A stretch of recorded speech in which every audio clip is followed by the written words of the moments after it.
Yep, recording.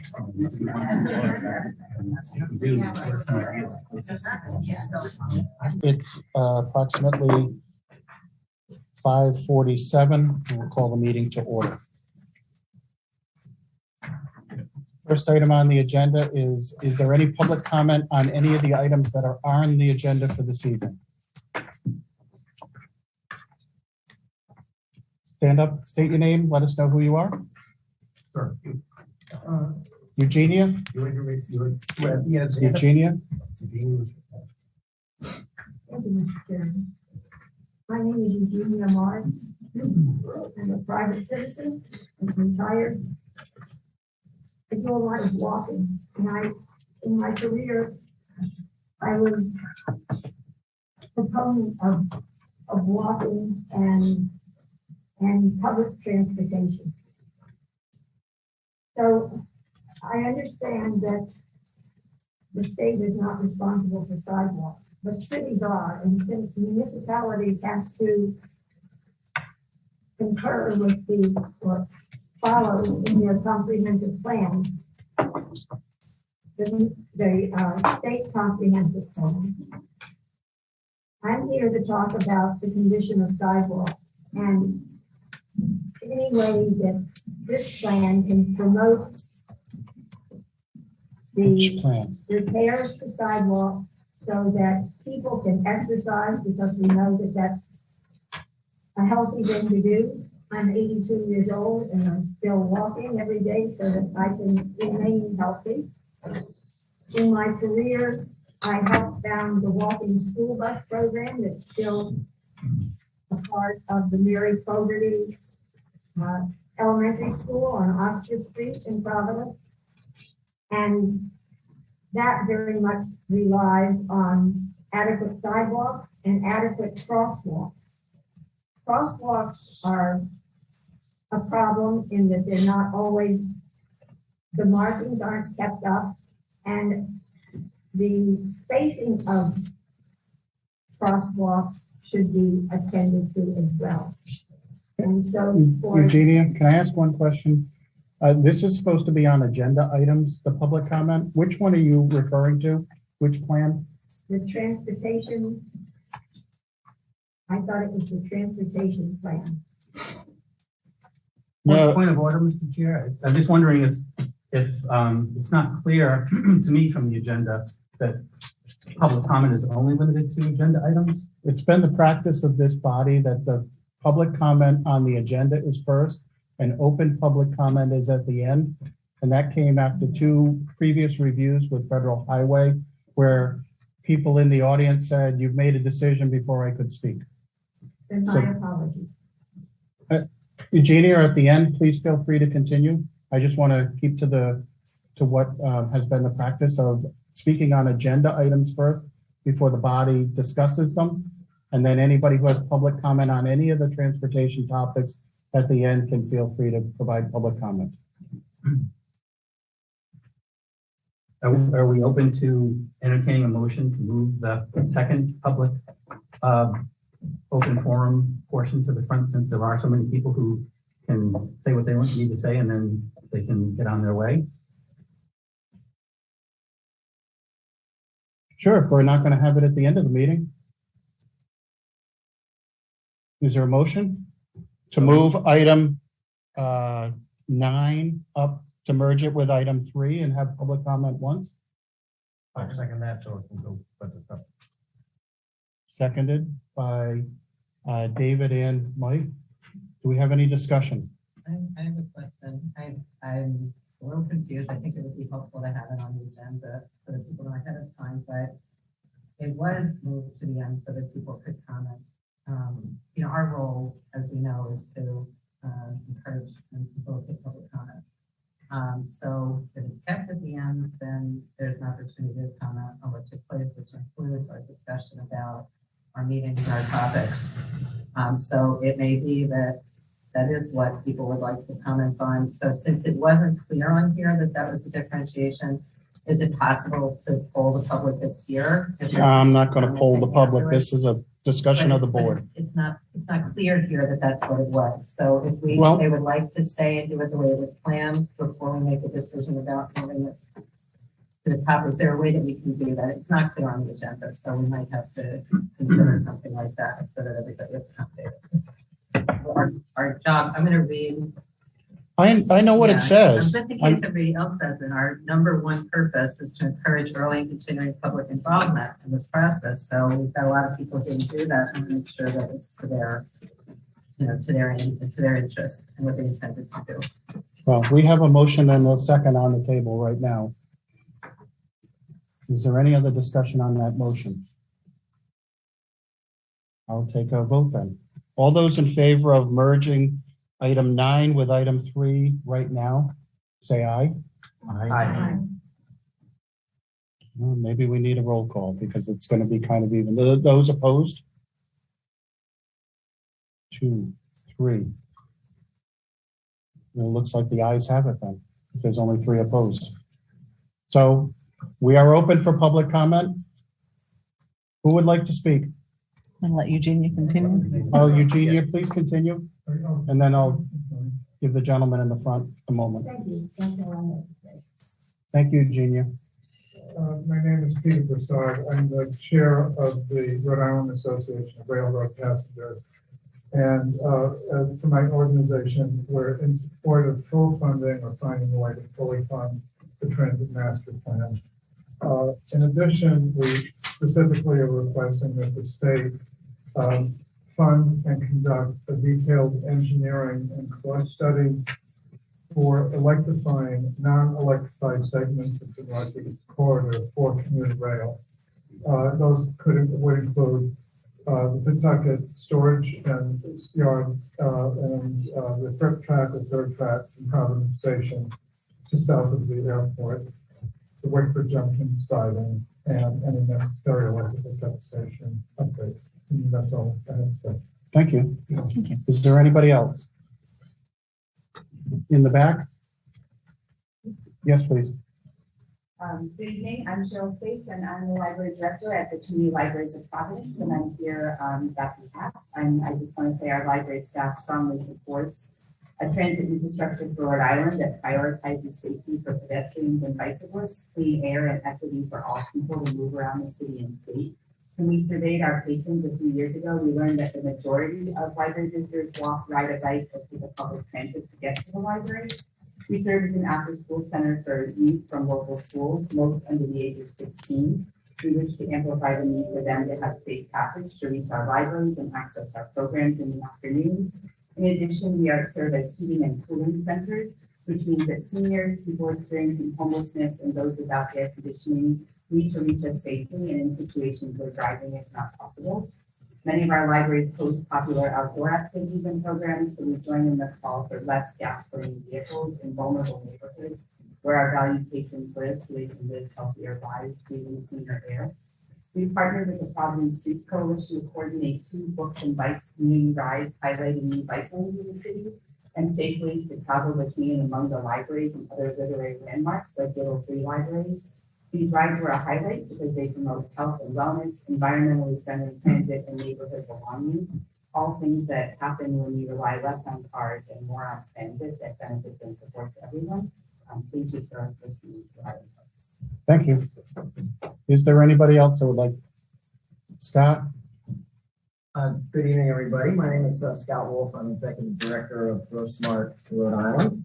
And I think we're at a time of great opportunity to advance a much more aggressive transit and bike and ped agenda.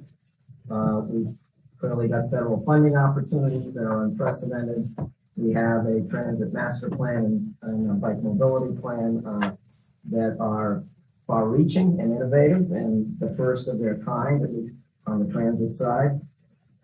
So we want to see some more will to change direction and to have a more balanced, climate-friendly, people-friendly,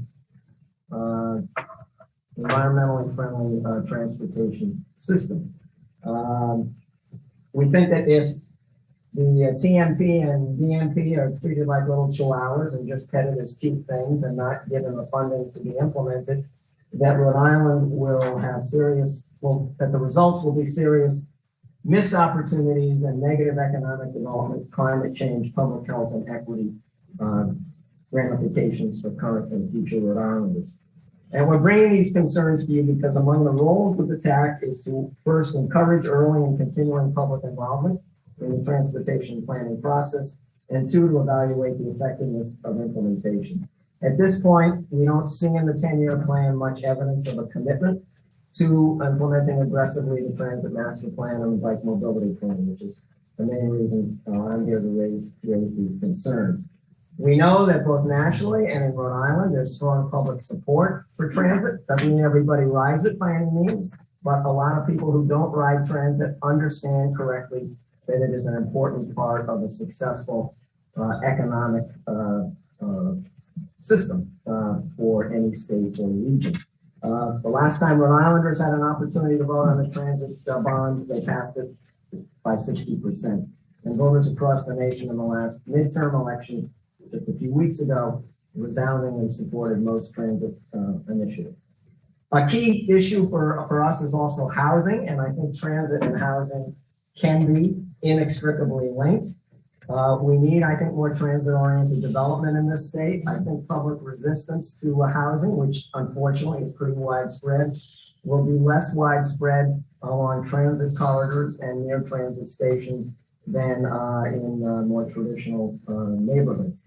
And so I think there's a very pragmatic reason why an expanded transit system can lead to more housing choices. Basically, we think there's an opportunity to expand significantly Rhode Islanders' transportation and housing choices and to make them more affordable. We're not against cars. Cars are going to be with us for my lifetime and you younger folks too, but they're going to change as well. We're trying to give people more options. We're trying to enable them to use their cars less, or maybe have one car versus two. We're not utopians. We're not tilting at windmills. But I think if Rhode Island doesn't take these plans seriously, doesn't take this opportunity seriously, we're missing a great opportunity, and it's an achievable opportunity. And with that, I thank you for your time. Thank you. Anybody else? At the end? Hi, my name is Rita Kerr-Vanderslice, and I'm here as a citizen.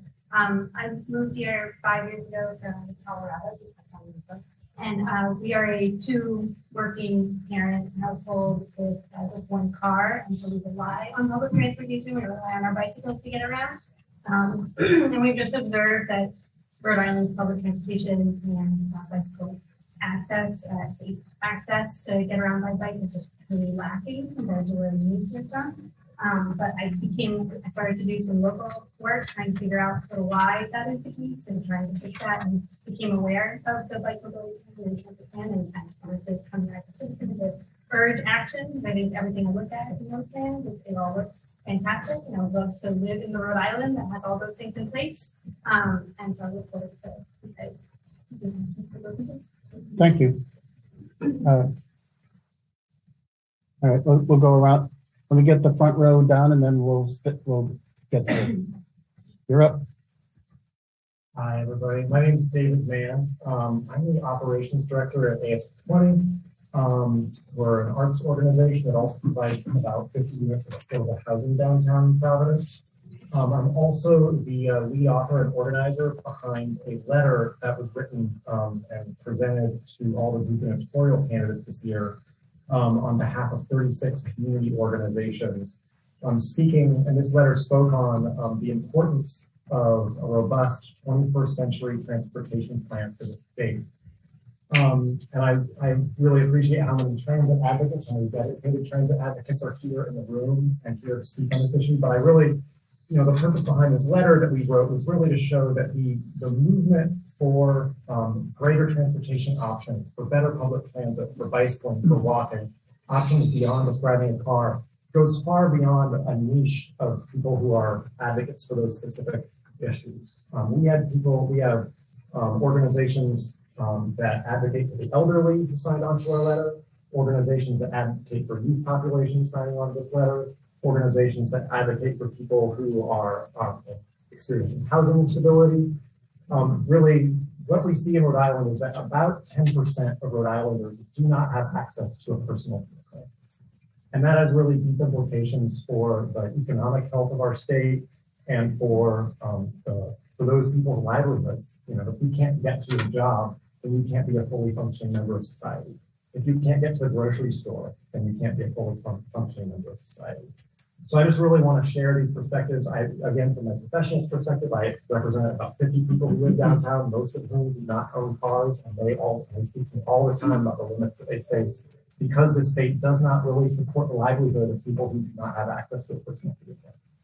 So I just want to hear, speak on behalf of the people that I work with, of all the organizations that came together to sign on to this letter last year, and just really encourage you, please, to please center the bicycle master plan and the transit master plan in your work as you move forward. These are plans that are really fully fleshed out. They're fantastic. They need full funding. They need our attention. They deserve as much attention as we deserve as we pay to how we move people by car. So thank you all so much for your time. I really appreciate your work and have a good day. Thank you. Hello, I'm Kathleen Gannon. I'm the board chair for the Rhode Island Bicycle Coalition. And our mission is to help more people choose cycling more of the time. Not necessarily 100% of the time, more of the time, to replace car trips with bicycle trips. And what we know is that primary concern for people when they're trying to make that decision about whether they're going to get in the car or they're going to get on their bicycle is safety, perceived safety and real safety.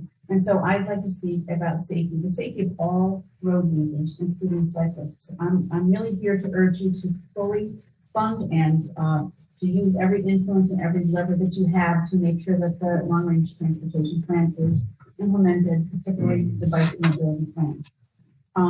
Studies show that providing active transportation infrastructure on our roadways saves lives. It makes the roadways safer for every road user, including those who are choosing to drive that day. And that's perfectly fine. And so if we're serious about reducing injuries and reducing deaths on Rhode Island roadways, we must provide alternate transportation means that are safe. So we urge you to get the bicycle mobility plan implemented as quickly as possible. Rhode Islanders want and deserve a modern multimodal transportation system, and we can get there. We have the plans. That's the good news. The plans are there. We just need to, as Dave said, focus, get them incorporated into the STIP and onto the plan and build so that people can start to use them. So please provide this safe infrastructure for everyone in Rhode Island. I appreciate it. Thank you. Thank you. Hi everyone. Thank you for having me. My name is David Veliz. I am the Environmental Justice Chair for the Rhode Island Sierra Club. I'm also the Director of the Rhode Island Interfaith Coalition to Reduce Poverty. I am here to support funding for the Transportation Master Plan and the Bike Mobility Plan. As an environmental justice activist and a social justice activist, I know that increasing access to public transportation not only reduces emissions, but it provides access to communities that are disproportionately impacted by poverty and allows them to fully engage in our society. Like was mentioned, I also want to echo the thoughts about continuing to have public comment and public participation in the process. So thank you for having me. Have a good day. Thank you. Next up.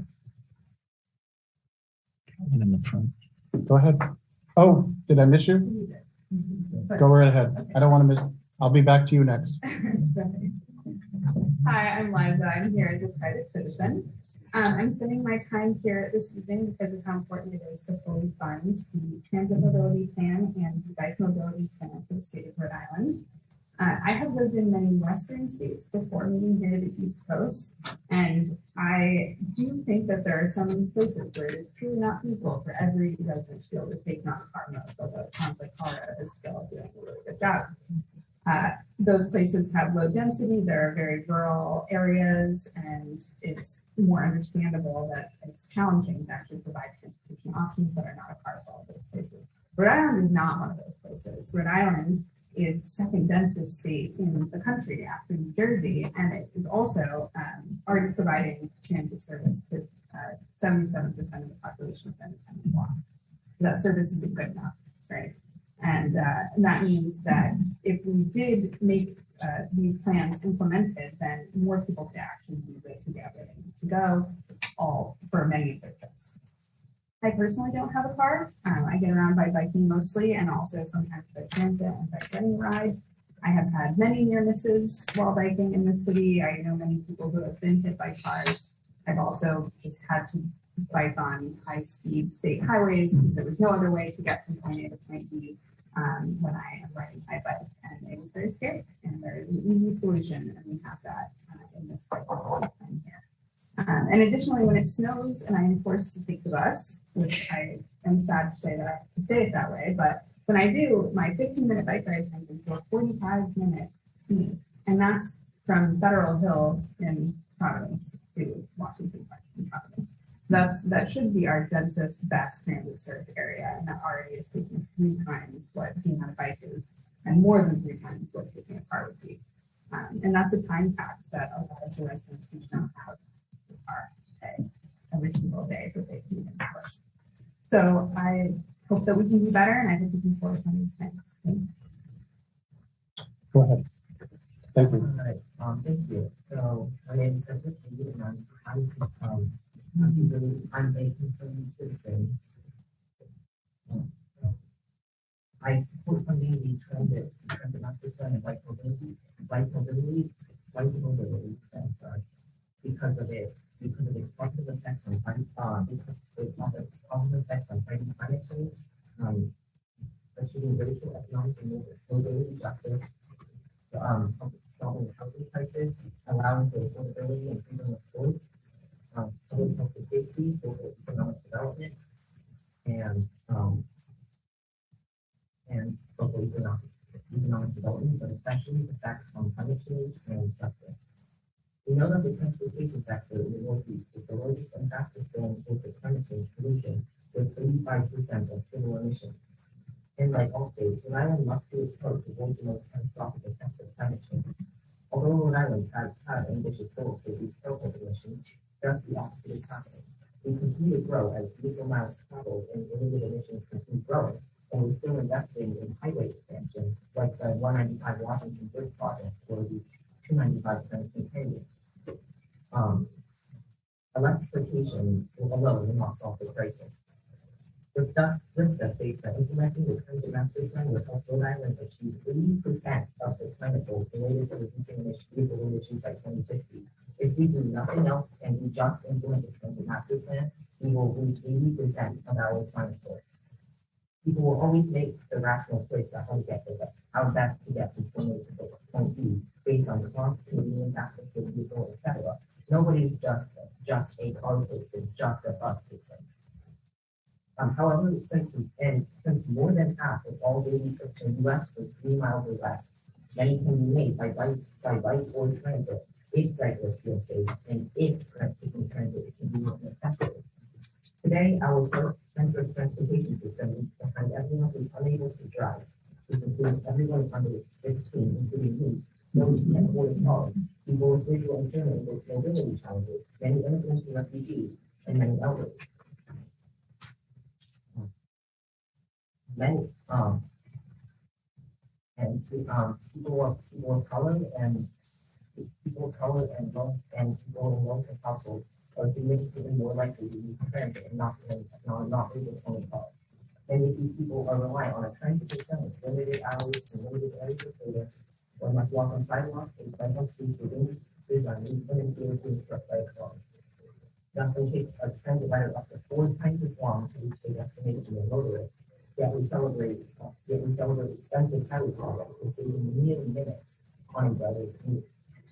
We all deserve to live in a state where an elder can walk citizens with unemployed and local nights, where a child can walk to bike to school, and where people who don't drive can take transit to work no matter what hour their shift starts.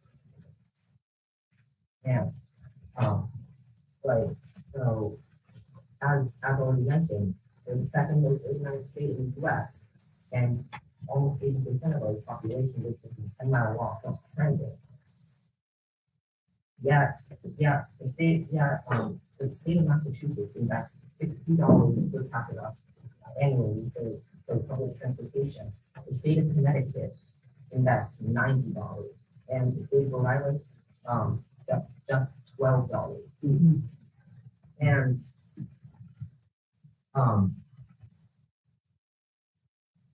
And one of the agenda item 6, for the moving off-system bridge funding to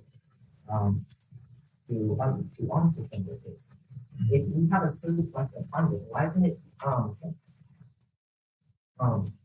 we know that we need affordability, we know that we need housing, and we know that we need to solve racial justice. Why isn't it are we not going to consider using those funds instead of just creating more dangerous and unsustainable infrastructure to benefit those with transit, benefit transit riders and cyclists instead? I believe that Rhode Island can show itself as a leader in sustainability and justice, but we can only do so through investments in alternative mobility. Thank you. Thank you.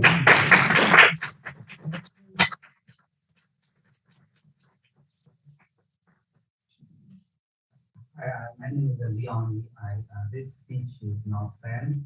I plan not to talk at all, but I was so inspired by everyone here. I just want to give my own experience. We used to have a big house in EG, the village, and 2 cars. We drive 100 miles every day, 2 kids, and send to school. My wife will get a UI.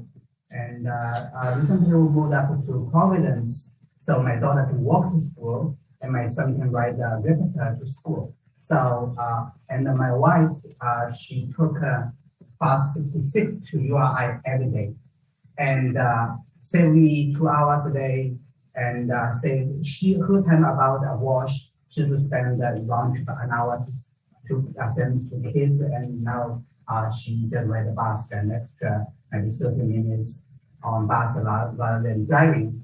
But our family is extremely happy. Surprisingly, my wife first time ride the bus in 23 years in US is we just this 2 months ago, and since then she refused to get the car, not only to school but to all other places, and bus become our primary transportation. And we have 2 bikes. So I don't have to worry about sending my 2 kids to school and my wife to work. And we spend a lot of time, and they are safe. Our family is very happy. Never been so happy before. Same for Victor, and hope we do better. And hope we have Victor can send us to more locations. So, by the way, last 2 months, my family used 5 miles per day. 5 miles per day. Last 2 months since we moved here. Thank you. Thank you.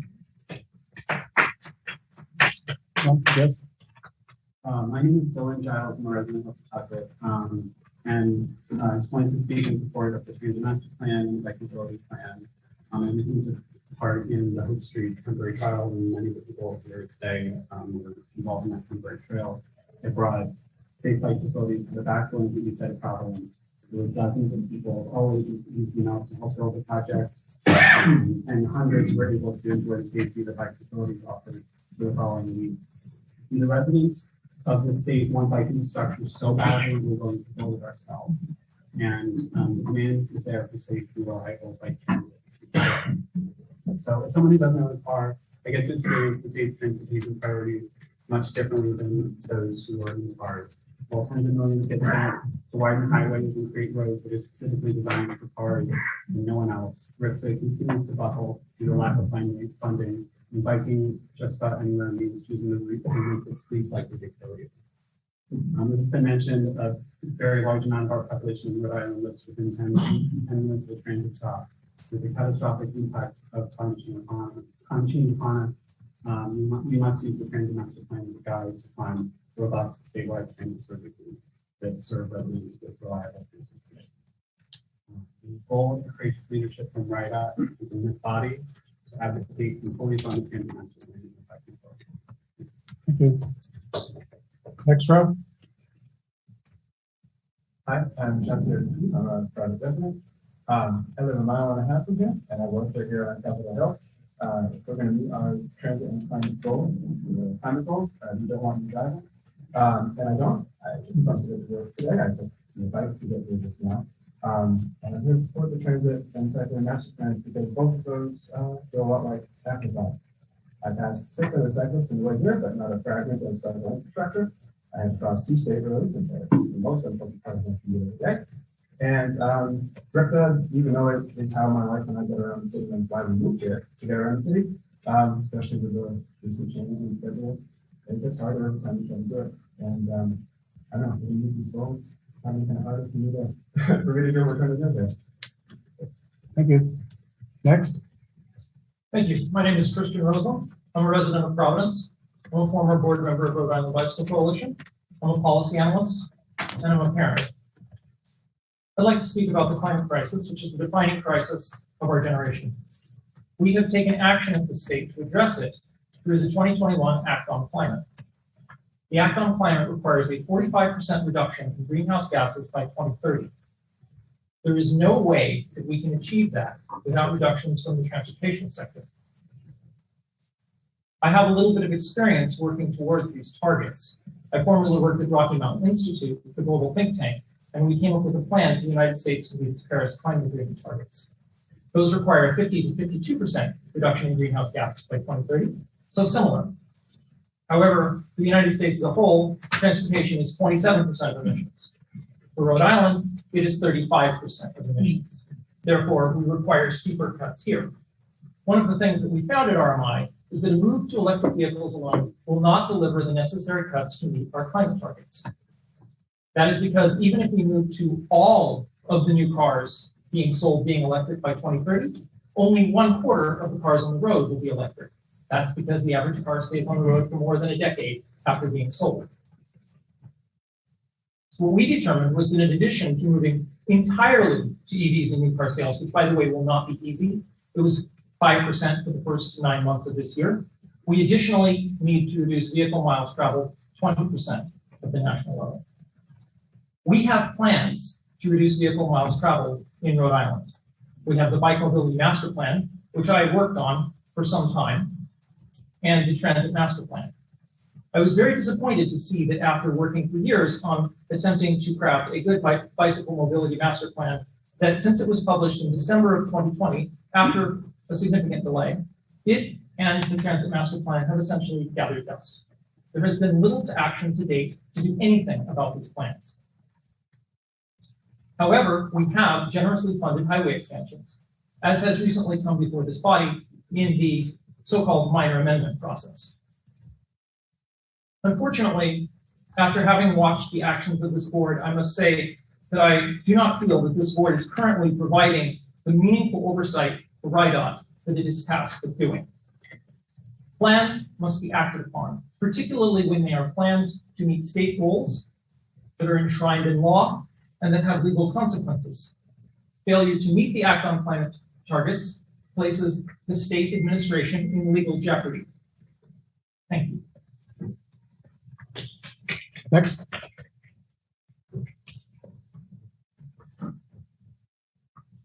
Hi, my name is Lee.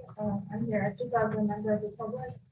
And I'm here unfortunately to try to emphasize the urgency of this because I'm the person who got hit by the driver in the crosswalk, and I'm happy that I'm alive and here to tell you this. But unfortunately, since October 19th, when I got hit, another pedestrian has gotten hit and died in my neighborhood in Providence. And I know that many other people have been hit in the state of Rhode Island. And if you or anyone in your family or your friends or anybody gets hit in Rhode Island, chances are I'm going to try really hard to hear about it because we try to personally keep track of this.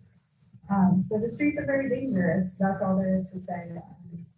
Another thing that I wanted to mention is just today, the hospital association, like all the healthcare providers in Rhode Island, had a press conference where they're basically urging people not to go to the ER unless you really, really need to.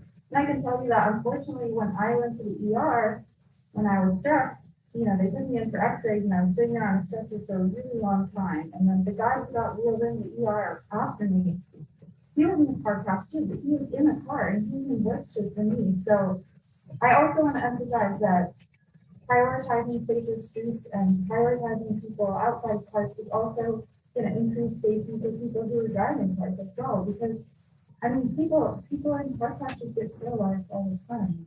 And the ERs across the country, including Rhode Island, are in crisis. You can read about it in this conference today. So I just want to urge you to do everything you can to try to expedite these overdue improvements. Thank you. Next. Hello, my name is Matt Schaelling. I'm a resident here of Providence. My wife and I moved here because we had options for a career change and had a few options. And after considering everywhere we could go between California and Boston, some places in Texas, we chose Providence because we're really excited about these plans, about the transit and bike plans, and also about Providence's Great Streets Initiative, and just all these things. And it really felt like there was a movement coming together to create a unique place in the U.S. where you don't need cars, you know. Like I said, well, my wife and I, we have roots in Texas and other places out west where you can't walk hardly anywhere. And so we're really excited to be into a place that has such good bones, that really has opportunities to be able to meet these goals that have been pointed out by other people, that these goals they're not pipe dreams, you know. It's just like with money that was flowing around, these things can really be met. And so and I'm proud of Rhode Islander now, and you know, have my Rhode Island license and have my Rhode Island plates and have this for a long time, and really feel connected to the place, and I'm excited to see where Rhode Island's going. So thank you. Next. Hi, I'm Justin Boyan. I'm the president of Climate Action Rhode Island. I'm not going to speak long, but I just want to reiterate and emphasize the incredible messages that people here have given tonight, that we are in an urgent situation to reduce our carbon emissions by 45% by 2030, by 80% by 2040. The electric sector has been dealt with in legislation, but in transportation, we're just nowhere. And I'll say, as a personal matter, I biked here tonight from College Hill. It should be a quick and easy ride, and it was completely harrowing. Crossing, I mean, you can imagine coming down, you know, from Benefit Street down to South Main, you know, many lanes of traffic, no bike infrastructure at all. Trying to turn left on Smith Street, you know, multiple lanes and the split there, no bike infrastructure. Even the pedestrian crosswalks there force you to go in a sort of U shape. There's no like direct way to cross on the south side of Smith Street alongside Roger Williams Memorial. And then having somehow made it across to the hill on the west side of Smith Street, there's no shoulder there even, so I had to bike on the sidewalk, and thank God I did, because as I was coming up the hill here, a fire truck zoomed by, and the van that was in the right lane came up onto the sidewalk. You know, like if I had been in the shoulder, you know, I would have been knocked off. Yeah, so, you know, I just thought as I was biking up the hill, like, oh my God, you know, how is this street right in the center of Providence, in a very, you know, should be bikeable, walkable, friendly neighborhood connecting downtown and the east side. And, it's a hostile place to get out in the car. And for that matter, if you're in the car, because, you know, also on the sidewalk as I came up, you know, East Scooter came down the sidewalk like this. There needs to be more help for people to get around safely. So from a climate perspective, from a safety perspective, I mean, I could go on. I've had the privilege of living in Amsterdam and Tokyo, places where transportation infrastructure is just thought of completely differently. And it's just such a pleasure. You know, in the Netherlands, even the suburbs, you know, you can get anywhere by bike. It's just fabulous. you know, snow or no snow, they plow the bike lanes.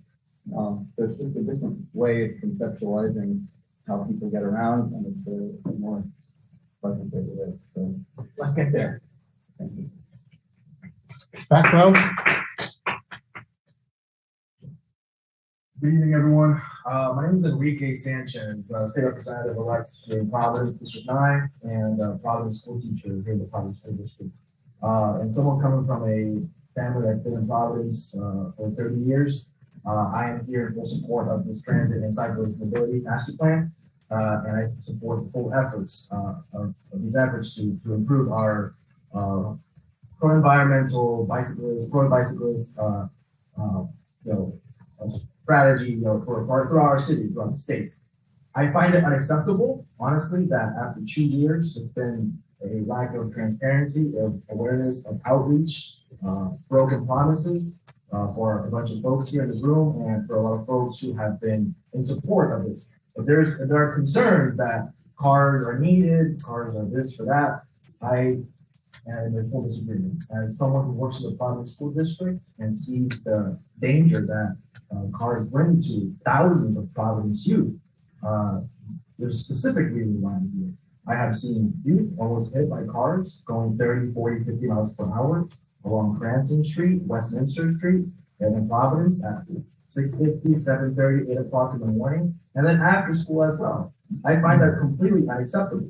And then while we're concerned about businesses, this and that, well, I can, throughout the next couple of years in this legislative body, throughout the areas that I will represent, in the West End, Boneyville, Silver Lake, Manson Street, Upper South Side, Cranston Street, Wigan Village, those are all areas that, yes, there are a lot of minority-owned businesses, but I know that with transparency, outreach, communication, we can move towards a pro-bicyclist transit mobility plan. So I look forward to working with folks in this room here, and I hope that we can be held accountable at our state governments so that we can fulfill these promises that we made, 2 years ago, and reach a more pro-environmental policy. Thank you.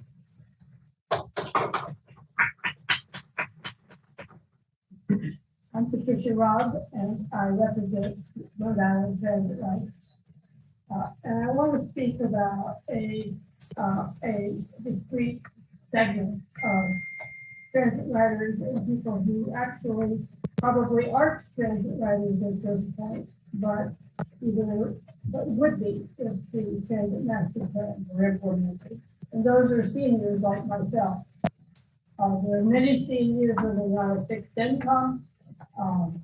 Social Security increases not keeping up with the cost of living.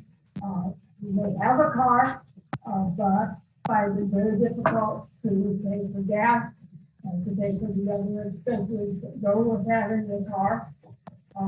There are many seniors like myself whose eyesight is not as good as it used to be. The motor skills aren't as good as they used to be. They're really thinking about, should I really be driving anymore at this point? Would I be better taking a bus? And we know that bus safety is much higher than automobile safety. The number of people killed by in car accidents is about 10 times higher than those in bus accidents. So that's certainly an issue for seniors. But I do take the bus a lot, and what I find difficult is the fact that bus frequency is not very frequent. The transit master plan addresses this, and with federal funding, you could have more lines like the R line. The buses at this point throughout the state focus on Kennedy Plaza. We have a hub and spoke system where everything comes into Kennedy Plaza, whether we're talking about the city and whether we're talking about the state. And then you go, if you want to go someplace else in the state or in the city, you go into Kennedy Plaza and then you go back out on another line. The transit master plan has plans for lines that would go across instead of in. Would make it possible to get the places without going into the center of the city and save people a lot of time. walking to buses is difficult. And particularly if your footing is not as steady as it used to be. There are sidewalks that are broken. There are places with no sidewalks at all, where you have to walk in the street. The intersections, and many people have discussed in terms of buses, in terms of bikes, is dangerous. And as a pedestrian, I can attest to the fact that trying to get across some of the busy intersections, you really wonder whether you're going to be alive by the time you get to the other side. We need a better infrastructure for cars, for pedestrians, for bikes, for pedestrians, for buses, and not to focus always on the infrastructure for automobiles. I strongly encourage the state to put its money where its mouth was and to finance the TNT and the BNT. Thank you.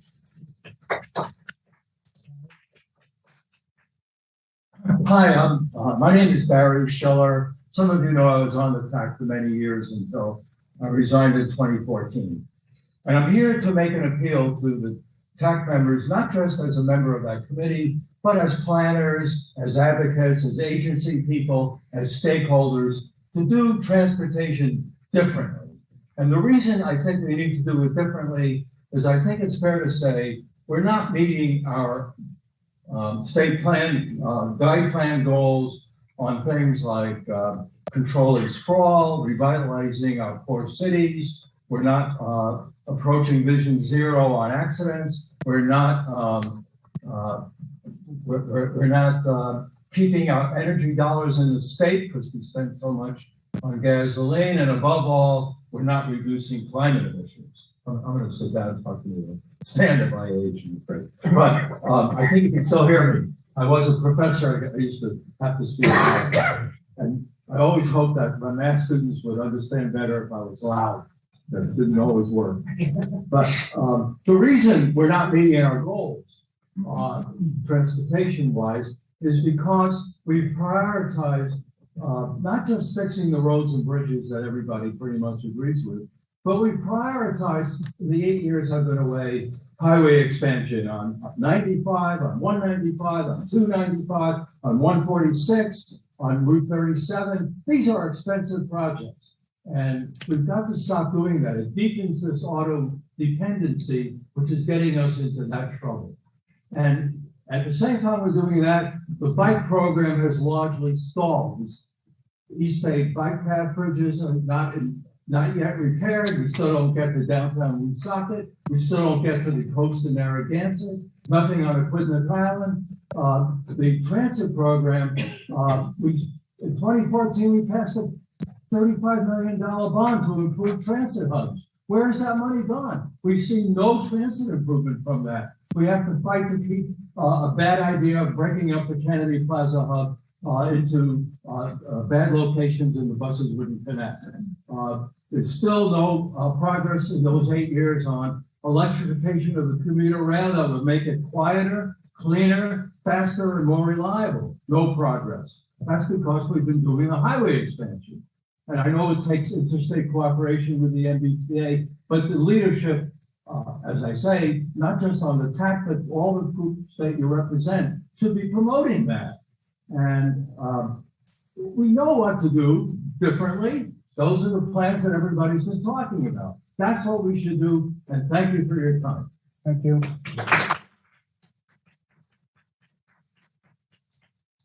Last person in the back. Good evening, everyone. My name is David Morales. I have the pleasure of serving as the state representative for House District 7 in the city of Providence. And tonight I'm here to urge all of you as members of the Transportation Advisory Committee to use your platform. Use your platform collectively to advocate for the full implementation of the Transit Master Plan. And I say this because I want to be absolutely clear. We are lucky here in the state of Rhode Island to have a 20-year roadmap, a data-driven report that is essentially guiding us on how we can comprehensively invest in transit equity for all of our communities across our 39 cities and towns. And I say this because the unfortunate reality is that tens to thousands of Rhode Islanders feel left behind by our transit system. I'm speaking particularly amongst the working people in the rural counties of our state. The folks who are not living within the urban core, that don't necessarily have access to high quality and reliable public transportation. And so I say this because of the fact that we have an unprecedented amount of resources and funding from the state level, in addition to the federal level. And so with this level of resources, it is important that this platform as committee members is used to advise the Department of Transportation to finally start taking the initiative to make these investments. Otherwise, we're going to continue to see the countless cycles of highway expansion after highway expansion, while a plan like this continues to go outdated and not used. And I say that because just this past October, when state agencies were directed to submit to the governor's office their budget proposal for fiscal year 24, there was little to no reference to investments that DOT would be making to ensure that we're meeting the goals and expectations outlined in the Transit Master Plan. And again, that's where the disconnection continues to exist, based on the quantitative and the qualitative research that was done by this report. And instead of using it to thoughtfully develop policies and action and funding mechanisms, we're allowing it to just collect dust. And every fiscal year, every state budget, every bond that we pass that doesn't contribute to the investment of this Transit Master Plan is a moment wasted. And I say that because tonight we have heard the intersectional benefits that come from funding the Transit Master Plan. Whether we are talking about safety, we're talking about addressing climate change, but most importantly, ensuring that every person across our state, regardless of zip code, regardless of socioeconomic status, has access to reliable public transportation. And so with that said, I just want to further reiterate, we have the resources, we have the data, we clearly have the community support. And so it is time that we collectively use our voices and urge the Department of Transportation to work collectively with RIPA to ensure that we finally take the steps to invest in the Transit Master Plan. Thank you.